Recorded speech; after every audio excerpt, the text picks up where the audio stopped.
الرجيم بسم الله الرحمن الرحيم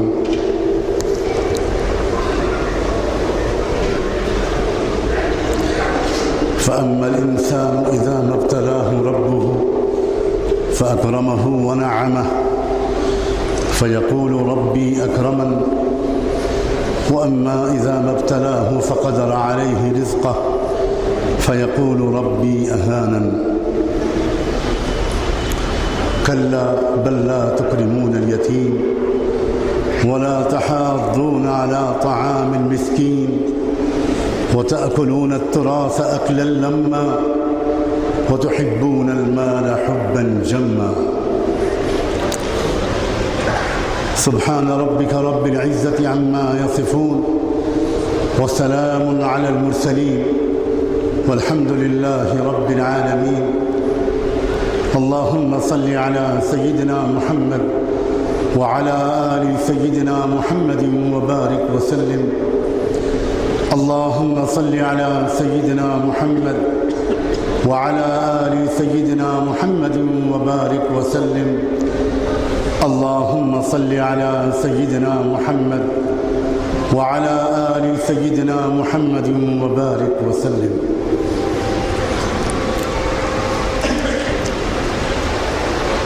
قابل احترام بزرگوں اور بھائیوں، بہنوں، عزیز نوجوانوں، یہ میرے لیے ایک بہت سعادت کی بھی بات ہے اور بڑی ذمہ داری کی بھی کہ میں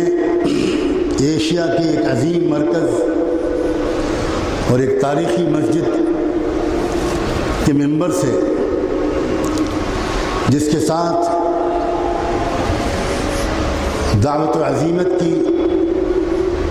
قربانیوں کی عظیم تاریخ وابستہ ہے، اور جس ممبر کے ساتھ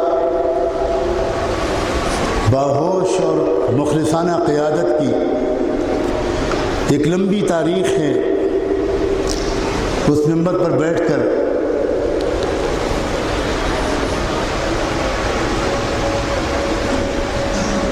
ایسے اپنے بھائیوں اور بہنوں سے مخاطب ہوں جن کے چہرے ایمان کے نور سے روشن ہیں۔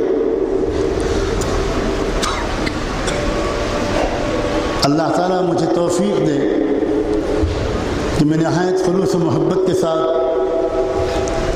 کم وقت میں اور آسان سے لفظوں میں کچھ ایسی بات عرض کر سکوں جو میرے اور آپ سب کے لیے واقعی فائدہ مند ہے۔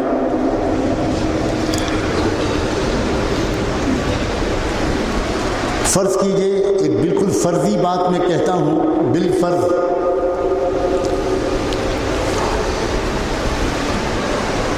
اس عظیم حادثے سے گزرنے کے بعد جس سے آپ گزرے ہیں،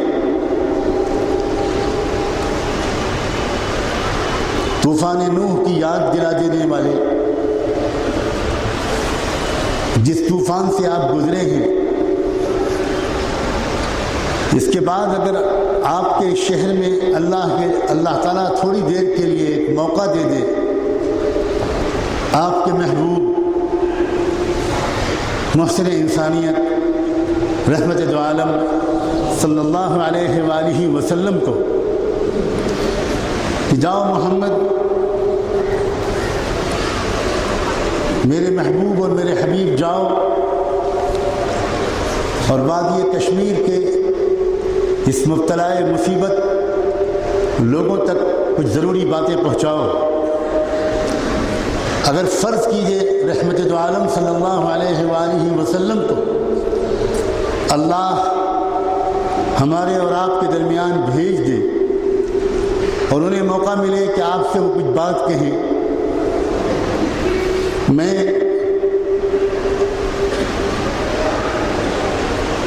چھوٹا منہ اور بڑی بات ہے کہتے ہوئے میری زبان لڑکھڑا رہی ہے، میں یہ کوشش کروں گا ان لمحوں میں کہ جو باتیں رسول پاک صلی اللہ علیہ وآلہ وسلم آپ سے کہتے، میں صرف وہ باتیں آپ سے کہوں۔ وہ کیا کہتے ہمیں اور آپ کو اس وقت ہمیں کیا نصیحتیں کرتے، ہمیں کیا سمجھاتے۔ شاید وہ اللہ کے کلام کی جن آیتوں کے ذریعے ہمیں نصیحت کرتے، ان میں سے ایک آیت وہ ضرور ہوتی جس آیت کو میں نے ابھی تھوڑی دیر پہلے آپ کے سامنے پڑھا۔ کافی دیر سے میں درود و سلام پڑھ کر اللہ تعالیٰ سے دعا کر رہا تھا کہ اللہ، آپ جانتے ہیں کہ اس وادی سے اور یہاں کے بسنے والوں سے مجھے خصوصی محبت ہے اور مجھے بہت بلند توقعات ہیں، ان تمام سازشوں کے باوجود اور ان تمام حادثوں کے باوجود جن سے آپ کو عرصے سے گزرنا پڑ رہا ہے۔ اللہ میرے دل میں وہ مضمون ڈال دیجئے، اللہ میرے دل میں قرآن کی وہ آیت ڈال دیجئے جو آپ چاہتے ہوں، جس کے ذریعے میں اس وقت آپ کا پیغام اپنے ان بھائیوں اور بہنوں اور عزیز نوجوانوں تک پہنچاؤں۔ میں درود السلام کے بعد دعا پڑھ رہا تھا، شاید یہ آپ کی اس نورانی مجلس کی برکت ہے کہ میرے دل میں وہ آیت آئی جو میں نے شروع میں پڑھی تھی، جس میں اللہ نے ہماری ایک کمزوری کا ذکر فرمایا ہے، اور اللہ کو حق ہے کہ ہماری کمزوریوں کا ذکر کرے۔ اللہ ہماری کمزوریوں کا اگر ذکر کرتا ہے تو رسوا کرنے کے لیے نہیں کرتا، شرمندہ کرنے کے لیے نہیں کرتا، اصلاح کے لیے کرتا ہے۔ اللہ نے اس آیت میں ذکر فرمایا ہے اور انسان کی کمزوری کا ذکر فرمایا ہے تاکہ کوئی قوم اس کو اپنی طرف مخصوص اشارہ نہ سمجھے، کسی علاقے کے رہنے والے لوگ اپنی طرف اس میں مخصوص اشارہ نہ سمجھیں۔ فرمایا فَأَمَّا الْإِنسَانُ إِذَا مَا ابْتَلَاهُ رَبُّهُ فَأَكْرَمَهُ وَنَعَّمَهُ فَيَقُولُ رَبِّي أَكْرَمَنِ۔ اللہ انسان کی شکایت کرتے ہوئے، انسان کی ایک کمزوری خود انسان کو یاد دلاتے ہوئے کہتے ہیں کہ انسان کا عجب حال ہے جب اس کا اپنا تربیت کرنے والا، اس کا مربی، اس کا رب اس کو کچھ نعمتیں دے کر امتحان لیتا ہے، خوشیاں دے کر، عزت دے کر، دولت دے کر، چین و سکون کے شب و روز دے کر جب اللہ انسان کا امتحان لیتا ہے تو انسان اس کو امتحان نہیں سمجھتا، بلکہ یہ کہنے لگتا ہے فَيَقُولُ رَبِّي أَكْرَمَنِ، وہ بڑا ناز سے کہنے لگتا ہے کہ میرا تو مقام میرے رب کے نزدیک بڑا معزز ہے، میرا رب مجھ سے راضی ہے، وہ میرا اکرام کر رہا ہے، مجھے عزت دے رہا ہے، تبھی تو مجھے حسن دے رہا ہے، جمال دے رہا ہے، مکانات دے رہا ہے، نعمتیں دے رہا ہے، روزی دے رہا ہے، بہترین شب و روز دے رہا ہے، جوانی دے رہا ہے، تندرستی دے رہا ہے، یہ دے رہا ہے اور وہ دے رہا ہے۔ وہ نعمتوں کو امتحان نہیں سمجھتا، بلکہ وہ ان خوشحالی کے دنوں کو اس بات کی علامت سمجھتا ہے کہ میرا رب، میرا مربی، میرا اللہ مجھ سے راضی ہے، میں کوئی گنہگار نہیں ہوں، میں خطا کار ہوتا، میں گنہگار ہوتا، میرا رب مجھ سے راضی نہ ہوتا تو کیا یہ ٹھاٹ باٹ کے سامان مجھے دیتا؟ انسان نہیں جانتا کہ یہ دنیا امتحان گاہ ہے، یہاں نعمتیں بھی دراصل امتحان ہیں۔ تکلیفوں کو امتحان سمجھنے والے کچھ انسان نظر آ جاتے ہیں، لیکن راحت کو، چین و سکون کو، تندرستی کو، خوشحالی کے دنوں کو امتحان سمجھنے والے عام طور پر نظر نہیں آتے۔ ہمیں سمجھنا چاہیے اور یہ جان کر سمجھنا چاہیے کہ اس موقع پر یہی پیغام ہے رحمت دو عالم صلی اللہ علیہ وآلہ وسلم کا کہ لوگوں، زندگی کی سچائی کو سمجھو، دنیا کی حقیقت کو سمجھو۔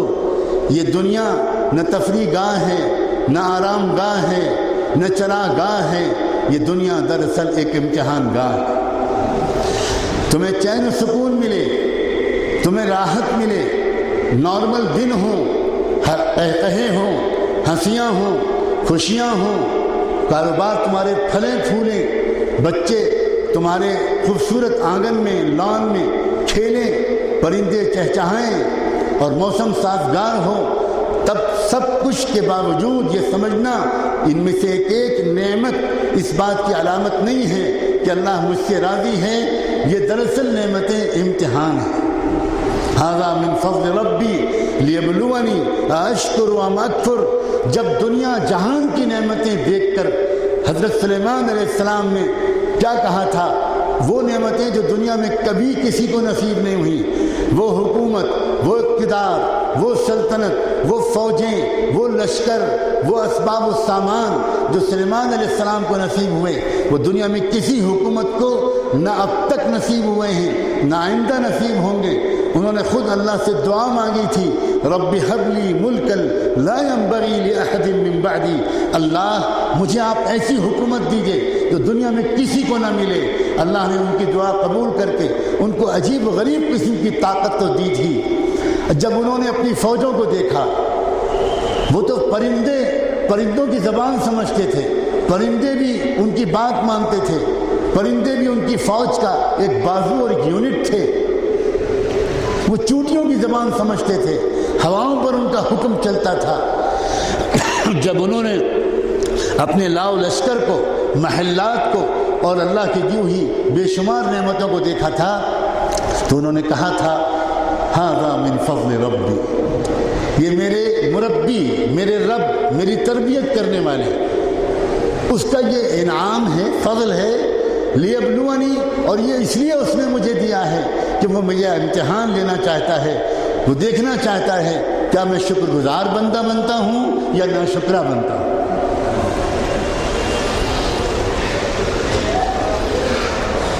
انسان کی ایک کمزوری ہے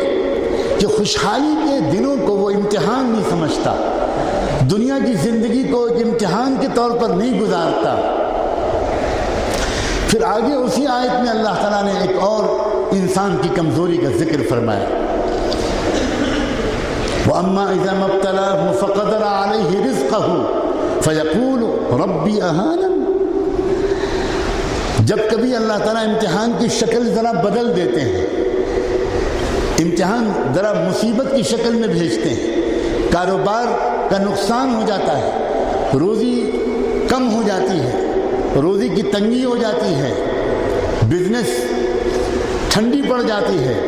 جب روزی کم ہونے لگتی ہے، اور اس لحاظ سے اس طریقے کا امتحان اللہ تعالیٰ انسان کا لیتے ہیں تو انسان ناراض ہونے لگتا ہے، اللہ کی شکایتیں کرنے لگتا ہے، وہ کہنے لگتا ہے ربی اہانن، میرا جو رب ہے وہ میری توہین کر رہا ہے، میری بے عزتی کر رہا ہے، میری رسوائی ہو رہی ہے، یہ کیوں رب میرے ساتھ کر رہا ہے؟ کسی عالم دین نے انسان کی یہ کمزوری نہیں بیان کی، کسی صحافی نے نہیں بیان کی، کسی پیر و مرشد نے نہیں بیان کی، میں تو یہاں تک کہنے کو تیار ہوں کسی نبی و رسول نے نہیں بیان کی، انسان کی یہ کمزوری خود انسان کو پیدا کرنے والے نے بیان کی۔ اور انسان کو اس کی کمزوریوں کو اس کے رب سے زیادہ کون جانتا ہے، اور اس نے یہ کمزوری جو بیان کی ہے وہ ہم اور آپ انسانوں کو سمجھانے کے لیے بیان کی ہے، رسوا کرنے کے لیے نہیں بیان۔ اس کے بعد اللہ تعالیٰ نے اس آیت کے بعد فوراً ارشاد فرمایا اسی آیت کے اندر، کلا بل لا تکرمون الیتیم ولا تحاضون على طعام المسکین وتأکلون التراث اکلا لما وتحبون المال حبا جما۔ دل کے کانوں سے سنو، اللہ کہہ رہا ہے، کلا فرما رہا ہے اللہ اپنے بندوں اور بندیوں سے کہہ رہا ہے، دل کے کانوں سے سننا، میں تمہارے کام کی اور بہت اہم بات کہہ رہا ہوں، اور اس محبت کی وجہ سے کہہ رہا ہوں جو تم میں سے ایک ایک انسان سے میرے دل میں ہے۔ اللہ کہہ رہے ہیں بل لا تکرمون الیتیم، تمہاری ایک بہت بڑی کمزوری یہ رہی ہے، تم میں ایک کمی یہ رہی ہے کہ تم یتیم بچوں کی عزت نہیں کرتے، ان کا خیال نہیں کرتے، ولا تحاضون علی طعام المساکین، اور اپنے معاشرے اور سماج میں عام غریبوں کو کھانا کھلانے کے لیے ایک دوسرے کو ترغیب نہیں دیتے، ایک دوسرے کی مہم نہیں چلاتے۔ ولا تحاضون علی طعام المسکین، تمہارے اندر یہ کمزوری ہے، تم اپنے مال کو وَتُحِبُّونَ الْمَالَ حُبًّا جَمًّا، اور تمہارے اندر ایک کمزوری ہے وَتَأْكُلُونَ التُّرَاثَ أَكْلًا لَمًّا وَتُحِبُّونَ الْمَالَ حُبًّا جَمًّا۔ تیسری ایک بات اور ہے، جب تمہارے گھر میں کوئی انتقال کرتا ہے تو اس کے چھوڑے ہوئے مال کو ہمارے بتائے ہوئے طریقے پر وراثت کے احکام پر عمل کرتے ہوئے تم تمام وارثوں میں تقسیم نہیں کرتے۔ ترکے کی تقسیم صحیح طور پر تمہارے معاشرے میں نہیں ہے، تمہارے گھروں اور خاندانوں میں نہیں ہے۔ اللہ فرما رہا ہے کہ ہرگز ہرگز کسی اور کی بات نہیں کہہ رہا ہوں۔ اور آخری بات وَتُحِبُّونَ الْمَالَ حُبًّا جَمًّا، اور تمہارے دلوں میں مال کی محبت جمی ہوئی ہے، مال کی محبت بہت بھیانک حال ہے تمہارے دلوں کا، شدید محبت ہے۔ جو محبت تم کو اعمال سے ہونی چاہیے، جو محبت تم کو اللہ کی ذات سے ہونی چاہیے، جو محبت تم کو اللہ کے محبوب سے ہونی چاہیے، وہ محبت تم کو مال سے ہے۔ وَتُحِبُّونَ الْمَالَ حُبًّا جَمًّا۔ ایسا معلوم ہوتا ہے، اللہ اکبر، رحمت دو عالم صلی اللہ علیہ وآلہ وسلم اگر اس وقت تشریف لاتے، اگر اللہ ان کو بھیج دیتا تو آپ کا کتنا دل دکھتا اللہ کے بندوں اور بندیوں کے گرے ہوئے مکانات کو دیکھ کر، اللہ کے بندوں اور بندیوں کو بے گھر دیکھ کر۔ بازار اجڑ گئے، مکانات گر گئے، گھر سے لوگ بے گھر ہو گئے۔ جو لوگ ہیٹنگ کے پورے انتظامات کے ساتھ اچھے مکانوں میں آرام کے ساتھ رہتے تھے، خون کے آنسو رونے کا دل چاہتا ہے، آج وہ سڑک کے کنارے کسی ٹینٹ میں رہنے پر مجبور ہے۔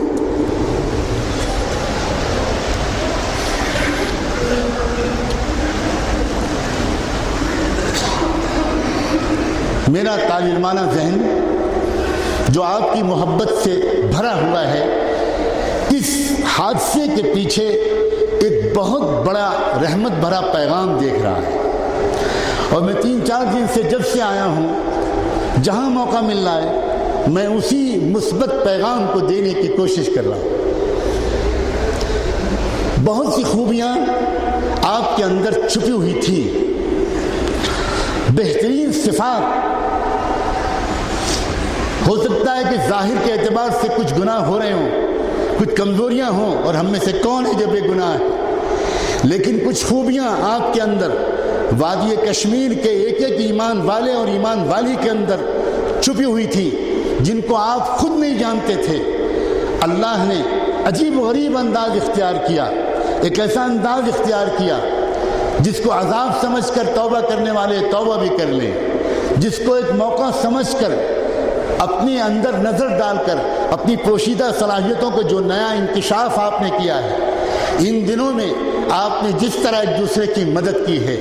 آپ نے جس طرح ڈوبتے ہوئے لوگوں کو بچایا ہے، جس طرح آپ کے نوجوانوں نے اپنی جان کو خطرے میں ڈال کر پانی میں کود کر 15 گھنٹے ٹھنڈے پانی میں رہ کر جس طرح آپ نے اللہ کے بندوں اور بندیوں کو بچایا ہے، اور اس میں بھی آپ نے کوئی تفریق نہیں کی، آپ نے انسانیت کی خدمت کے جذبے سے آپ نے لوگوں کی خدمت کی۔ آپ نے نہ مسلک دیکھا، آپ نے نہ جماعت دیکھی، آپ نے نہ گروہ دیکھا، نہ آپ نے فرقہ دیکھا، نہ آپ نے دھرم دیکھا، نہ آپ نے سماج دیکھا، نہ آپ نے مذہب دیکھا۔ آپ نے دیکھا اللہ کا یہ بندہ مصیبت میں ہے، اگر یہ ہندو ہے تو اس کو بچانا ہمارا فرض ہے، اس لیے کہ میں رحمت للعالمین کا امتی ہوں، میں اس کا امتی ہوں جو صرف مسلمانوں کے لیے رحمت بن کر نہیں آیا تھا، ساری قوموں کے لیے، دنیا کی ساری مخلوقات کے لیے رحمت بن کر آیا تھا۔ میں سلام بھیجتا ہوں ان تمام نوجوانوں کو، ان تمام لوگوں کو جن کے میں نام نہیں جانتا،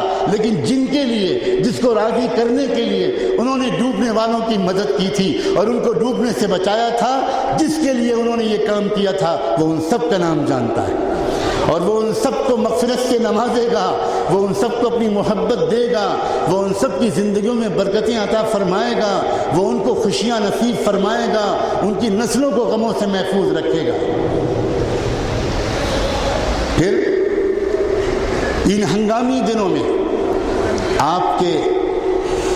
دل میں جو جذبات چھپے ہوئے تھے،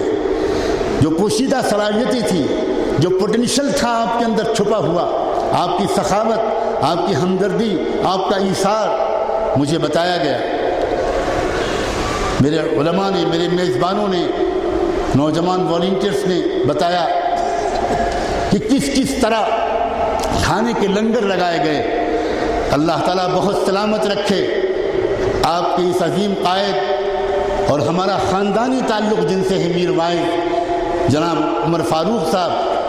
ان کے والد ماجد، ان کے دادا ہمارے بزرگوں سے کتنا تعلق رکھتے تھے، کتنا گہرا تعلق تھا ان کے والد کا میرے والد ماجد سے۔ مجھے آج تک یاد ہے جب میرے والد ماجد کا سن 1997 میں انتقال ہوا تھا تو یہ نوجوان مولانا عمر فاروق میر وائز صاحب یہ اچانک بغیر اطلاع ہم غمزدہ خاندان کی تعزیت کے لیے لکھنؤ پہنچے تھے۔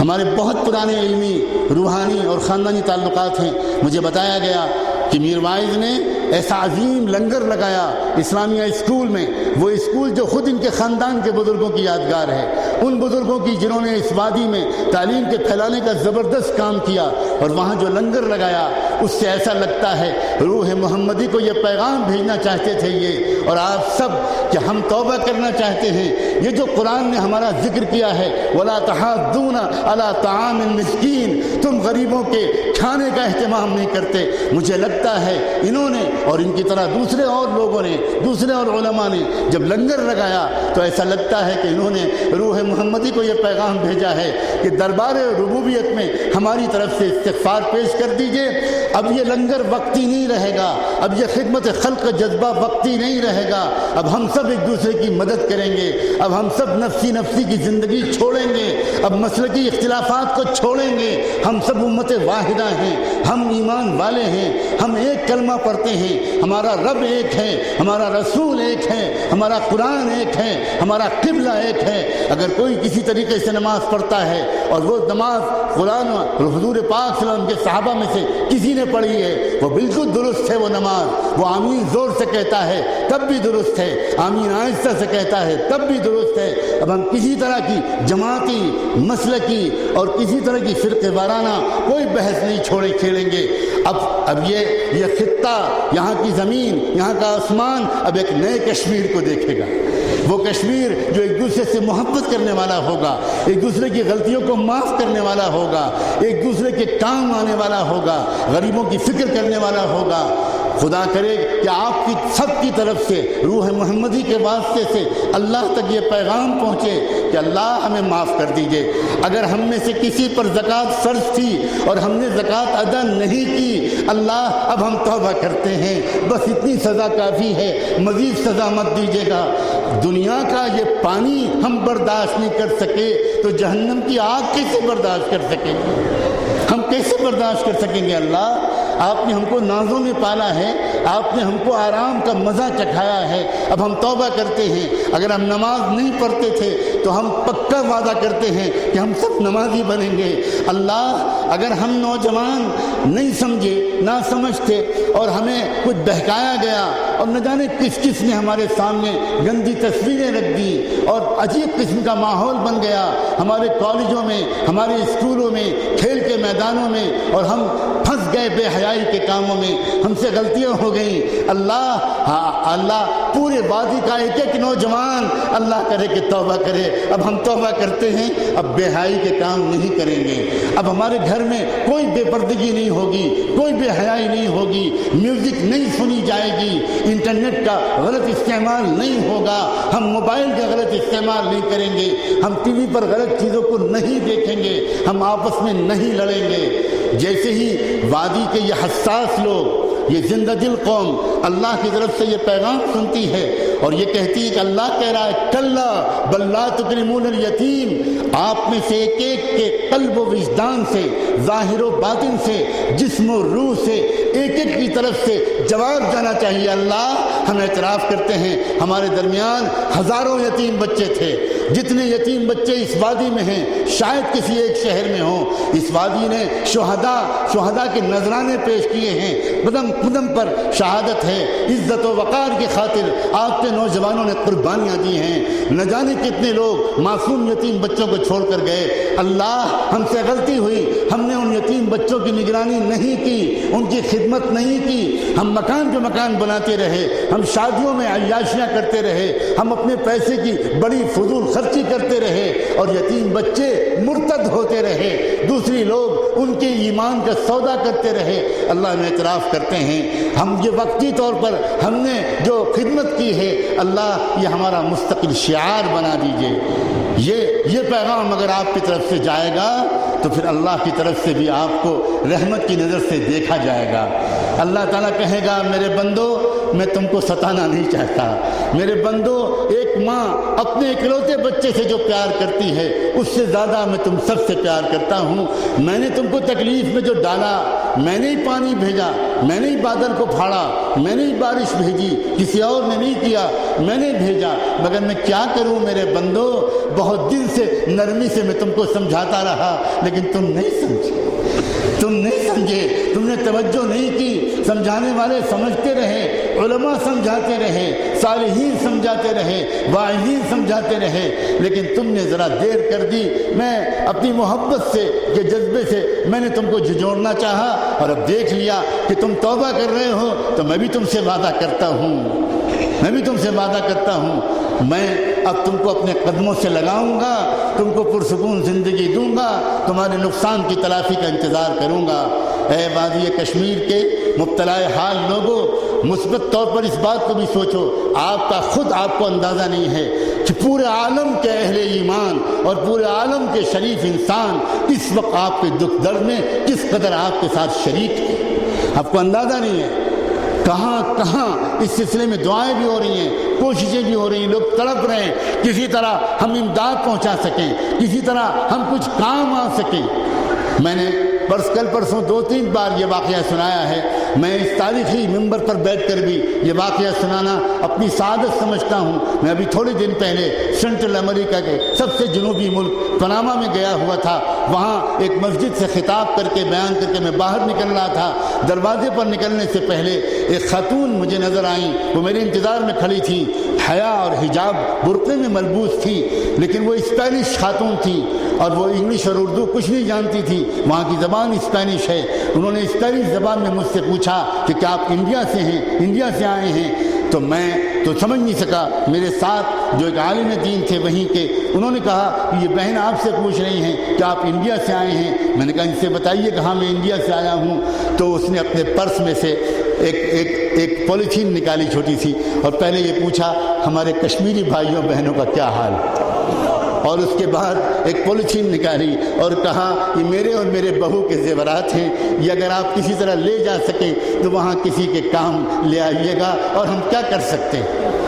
آپ کو خبر نہیں، لوگ جو یہاں نہیں آ سکتے تھے، ان کو ویزے نہیں مل سکتے تھے، وہ بھاگ کر گئے مکہ مکرمہ عمرہ کرنے کے لیے، آپ کے لیے دعائیں کرنے کے لیے، حج کرنے کے لیے گئے، آپ کے لیے دعائیں کرنے کے لیے، مدینہ منورہ حاضر ہو کر آپ کی عافیت کے لیے دعائیں کی۔ اس لیے اس موقع کو ایک نئی زندگی شروع کرنے کا ایک نقطۂ آغاز بنا دیجئے۔ اگر یہ آپ نے کر دیا تو انشاءاللہ آپ ثابت کریں گے کہ ہم ایمان والے لوگ ہیں، غلطیاں ہم سے ہوئی ہیں، ہم شرمندہ ہیں، ہم بالکل بحث نہیں کرتے کہ ہم سے غلطیاں نہیں ہوئیں۔ ہمارے مالدار اعتراف کرتے ہیں کہ ہم سے غلطیاں ہوئیں، ہمارے تاجر اعتراف کرتے ہیں کہ ہم سے غلطیاں ہوئیں، ہمارے نوجوان اعتراف کرتے ہیں کہ ہم سے غلطیاں ہوئیں، ہمارے علماء اعتراف کرتے ہیں کہ ہم سے غلطیاں ہوئیں، انتظامیہ کے افسران اعتراف کریں کہ ہم سے غلطیاں ہوئیں، عدالت کی کرسی پر بیٹھے ہوئے جج اعتراف کریں کہ ہم سے غلطیاں ہوئیں، صحافی اعتراف کریں کہ ہم سے غلطیاں ہوئیں،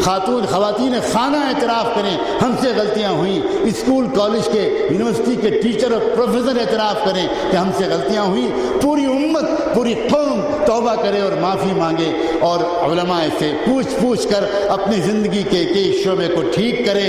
یہ عاجز آپ کو محبت بھرا سلام پیش کرتا ہے اور یہ دعا کرتا ہے کہ اللہ تعالیٰ آپ کو اس مصیبت سے، اس کے اثرات سے جلدی نکالے، اور یہ سیلاب صرف مکانوں کو منہدم کر کے نہ گیا ہو، نفرت کی اور اختلاف کی دیواروں کو بھی اس نے ہمیشہ کے لیے ڈیمالش کر دیا،